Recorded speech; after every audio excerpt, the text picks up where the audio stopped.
Hello there, and welcome back to Normal Guy Games. This time I have some Warhammer Underworlds boxes that I'm going to crack open, and we're going to have a look at the contents and the models. So we're going to start with Gnarlwood. Let's get to it.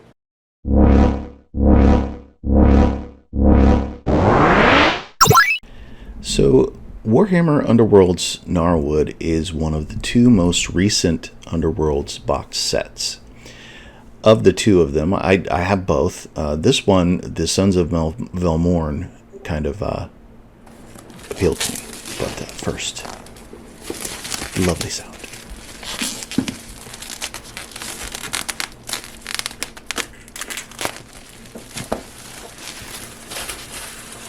Okay, that's enough of that. So, the box is packaged up just like you would expect any other Warhammer Underworlds box to be.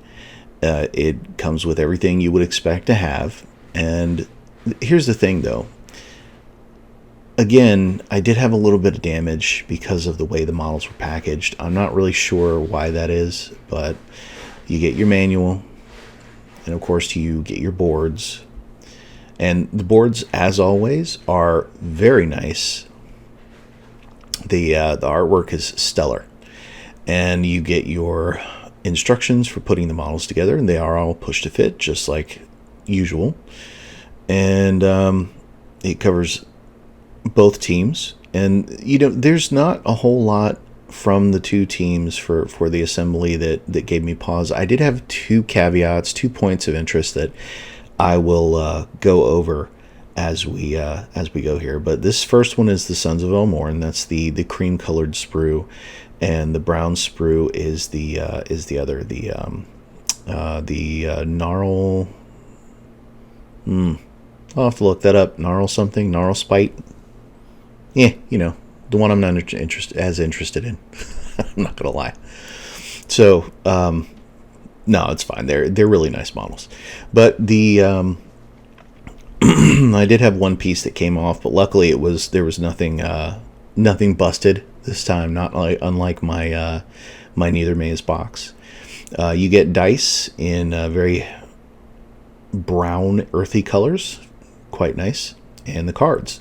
Now, as you can see from the reflection, there is a little bit of damage on the cards yet again. I'm not sure. They could mitigate this by just packaging the cards faced downward instead of upward, and that cardboard piece they've got on the bottom to keep the cards steady would absorb any kind of abuse that the sprues are giving out here. But of course, this comes from the sprues getting pushed into the card packs. Now, one thing I do... I mean, it's fine though. It's not detrimental. It's not earth-shaking or groundbreaking here, but it is kind of, it does suck a little bit that the cards did get, damaged a hair. But the thing is, it's only the top couple of cards. As you can see here, it's the top one and just a little bit on the second one. And it's the same with the other pack as well. It's the top and a little bit of the second one. Luckily, I mean, there's a little bit of damage around the edges of the cards, but it's nothing too crazy. Now, the boards themselves, there are two, as always, and they do fold out, as always. And they line up just the same way that the other ones do, so there's nothing new here except for the art, which is amazing. It actually looks exactly like the Heart of Ghur-Terrain, which is kind of neat. It kind of makes me wonder if I should have some Heart of Ghur like features that I add there, like some 3D features like they used to do with the other Underworlds boxes. I don't know if they actually ever made terrain for these sets. I kind of wish I could get a hold of some of the Beastgrave and the what was the other one? Shattered something. Well, you know what I mean. I don't own that box. I did get Night Vault, though. But as you can see, both boards are very nice. They're double-sided, so you get 4 different battlefields to place down. And you get your cardboard, which is admittedly feels a little more flimsy than you usually would expect. Now, as for the manual, it does give you kind of a broad lore overview of everything in the front of the book here, as you can see.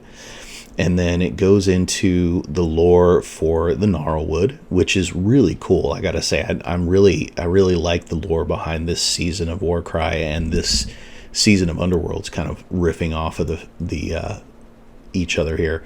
You got some history on the Hungry Forest, the Living Labyrinth, which I believe, if I remember correctly from what I glanced at, is underneath the forest.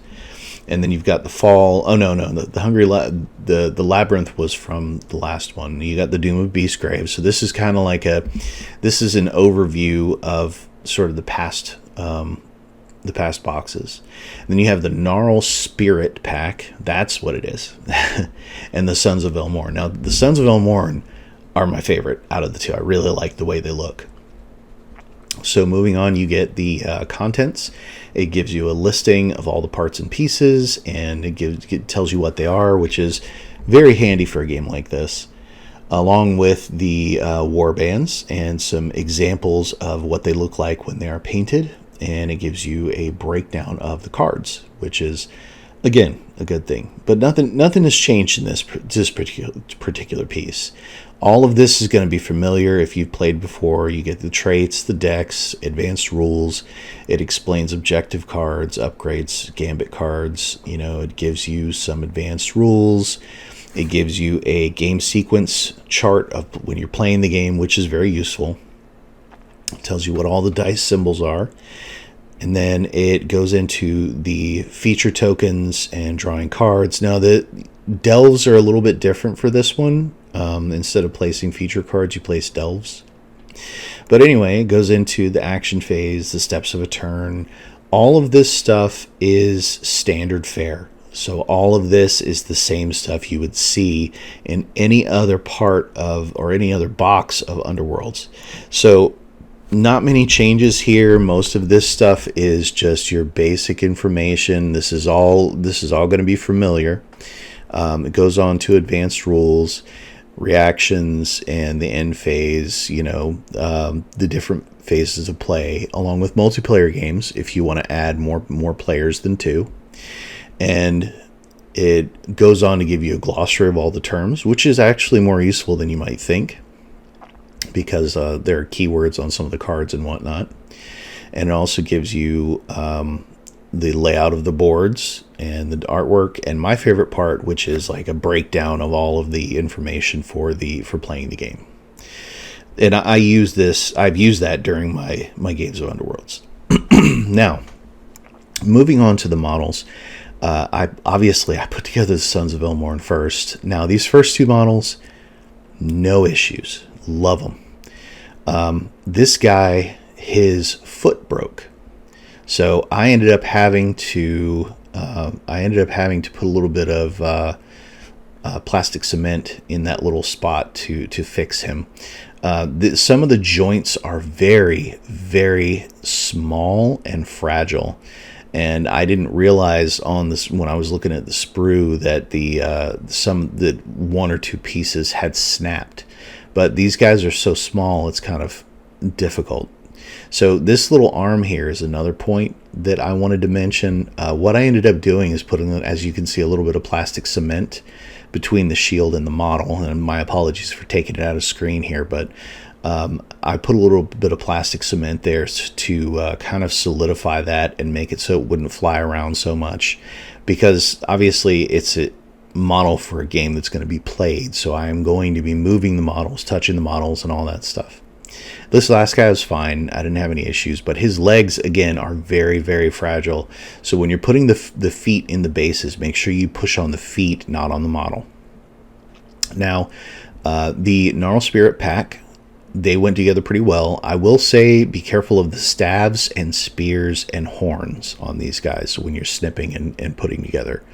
I did have a big gap on this guy. I ended up putting just a little bit of plastic cement in there. So thank you for watching, and if you stuck around for this long, I have a bit of a thing for you. Hello there, and welcome. Apparently I can't say welcome. Let's try that again.